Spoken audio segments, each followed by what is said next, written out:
Let's bring in our U.S. Report regular, former White House Chief of Staff and Senior Advisor at Bondi Partners, Mick Mulvaney. Mick, thanks so much for coming on the program again this week. And I know that we have talked so much about Joe Biden's fitness for office, how he's managing physically and so on. We saw him take a pretty nasty tumble earlier, and the question I have for you is not so much about his fitness, but rather whether or not there's a possibility that he decides to pull an LBJ and say, well, you know what, I'm not going to run again, just like LBJ did back in 1968. Am I crazy, or is this a possibility? You're not crazy yet, and by that I mean you're escape. You're maybe going crazy, but that's another story. No, I think that if Trump ends up being the Republican nominee, which I fully expect, I've talked about that many times, that Biden rides it out, right? I think the real interesting question from what you just raised is, what if it's Ron DeSantis? What if it's Tim Scott? Because the Democrats, they love Joe Biden because they know he can beat Donald Trump, and they expect him to beat Donald Trump. But if something happens, and in the middle of the summer, all of a sudden, Tim Scott is the Republican nominee, the Democrats are going to be stuck with Joe Biden, and they'll be looking for a way to replace him. Keep in mind that LBJ left because the press turned against him. Walter Cronkite famously attacked the Vietnam War, and LBJ said, when we lost Uncle Walter, all is lost. That's one of the things that convinced him not to run for election. I don't think Biden is anywhere near that yet. Let's wait and see how the next couple months play out. Now, and thank you, by the way, Mick, for affirming that I am not crazy. I do appreciate that. That's good. I'm going to take that to the bank. But I want to move on then to, some of this other stuff coming out of Washington.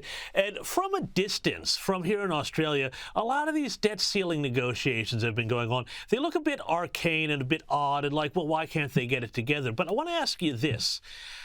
Does Kevin McCarthy, the Speaker, have a problem here because the debt ceiling bill has been passed with more Democrat than Republican support? Is there an issue for the Republicans now on Capitol Hill? No, not really. I think if anything, and this is going to sound bizarre, but I've talked to 24 members of Congress in the last 24 hours. Kevin's position is actually stronger, mostly because of the way he ran this process. Keep in mind, previous speakers, most specifically John Boehner, who I helped run off when I was in Congress, were very, very top down. They walk into a meeting and say, here's what I wrote, take it or leave it. If you vote against it, you're a bad Republican and I'm kicking you off your committees. Kevin McCarthy is a very ground up type of leader. He spent 2.5 hours 2 nights ago walking through the bill line by line with the members of Congress. That's never happened in my adult lifetime. Leaders just don't do that. Information is currency in Washington, D.C. It's power, and people don't share information willingly most of the time. Kevin McCarthy did. Yeah, there's going to be some folks on the far right that are really upset with anything that McCarthy did because they just don't like this deal. But I got to tell you, the rank and file probably are looking their hands over right now and saying, we think Kevin's probably doing a good job. Plus, James, and I'll close with this, who else would want the job? I don't think there is anybody right now. Well, yeah, that's a pretty good question there, isn't it? But let's move back on then, Mick, to the national stage here. One of the things that I'm finding absolutely fascinating, possibly because I spend a little too much time on Twitter, is the way that the Trump and the DeSantis camps are just absolutely going at it now, hammer and tongs. And Trump is going after DeSantis. DeSantis is going on Trump, but also Trump this week turned on his ex-press secretary, Kayleigh McEnany, and accused her of sharing inaccurate poll numbers during an appearance on Fox News. Here was his post. He says, Kayleigh Milquetoast McEnany just gave out the wrong poll numbers on Fox News. I am 34 points up on the sanctimonious, not 25. While 25 is great, it's not 34. She knew the number was corrected upwards by the group that did the poll. The rhinos and globalists can have her. Fox News should only use real stars, blah, blah, blah. Mick, I mean, every time people start to say on the Republican side, yeah, well, it's just got to be Trump again, he seems to go off on one of these rants here and turns, I think, an awful lot of people off. What do you think is happening? He attacked me for the same reason when I said that he lost the 2020 election. That I expected. I know Donald Trump fairly well. I never expected this. No one has been a stronger defender of Donald Trump than Kayleigh McEnany. In fact, since that statement has come out, Kayleigh has been on TV in this country still defending Donald Trump, despite the fact that he attacked her and despite the fact that he spelled milquetoast wrong. I was stunned by this one. What I think people are starting to realize, James, is that Donald Trump's concept of loyalty is not the same as yours and mine. Donald Trump's concept of loyalty is you can be loyal to him, and he will allow you to be loyal to him. And I don't say that lightly, because sooner or later, everybody who might go to work for him in his campaign, might go to work for him if he was to win in 2024, has got to realize that you're a short timer. It's only a matter of time before Donald Trump turns on you as well, and it's going to get harder and harder for him to find good people to work with him. Yeah, and I mean, that staffing issue, that was, I think, one of the things that really was tough for him, was because he chased so many people away. But he's also been attacking Ron DeSantis, and Ron DeSantis has been now fighting back over the issue of each state's response to COVID. Trump is president and Ron DeSantis is governor of Florida. Have a look at what Ron DeSantis had to say here. So look, I'm going to respond to attacks.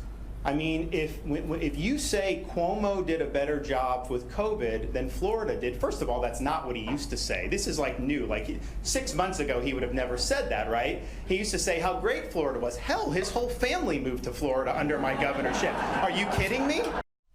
Mick, this comes after Donald Trump said that New York did a better job than Florida, essentially, on COVID, which I don't think anybody believes. Is Ron DeSantis right to hit back, or are they just going to get stuck in the mud here over a pandemic that everybody just wants to forget?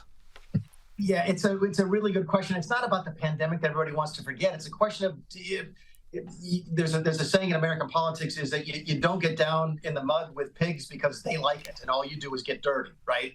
And you have to ask yourself, is Ron DeSantis doing the right thing by sort of going toe-to-toe with Donald Trump? I happen to think he's not. I think his better play would be to say, I'm the same policies as Donald Trump without the baggage. I'm Donald Trump without the porn star hush money payments, okay? You can poke him without trying to punch him in the face. Keep in mind, there's rumor here that Chris Christie is going to announce for president next week. I'm actually in New York City as we're doing this, and I'm meeting with Chris Christie tomorrow. And I fully expect Chris Christie to be the person who comes out slugging at Donald Trump, which means that Ron DeSantis doesn't really need to do it if he wants to.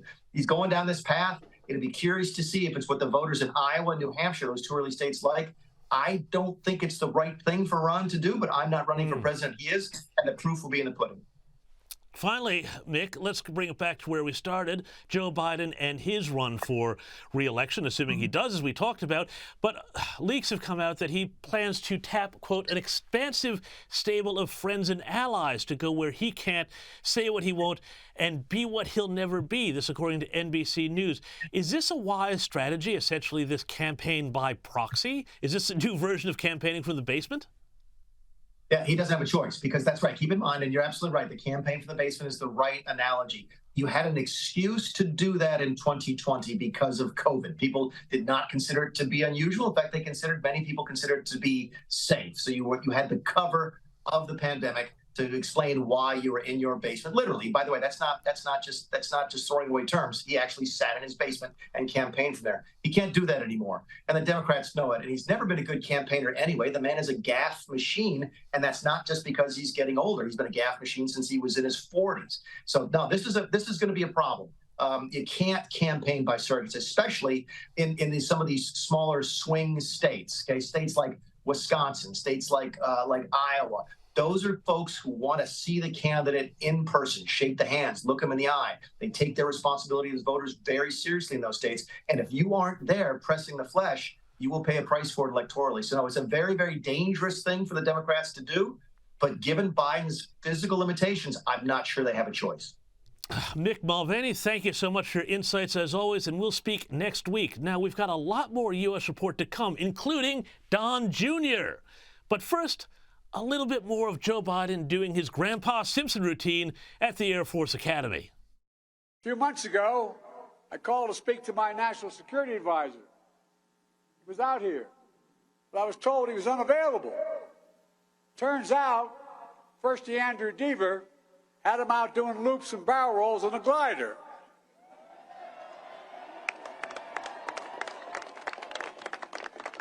I asked if I could do that today, and the Secret Service said, no, we'll have to shoot it down.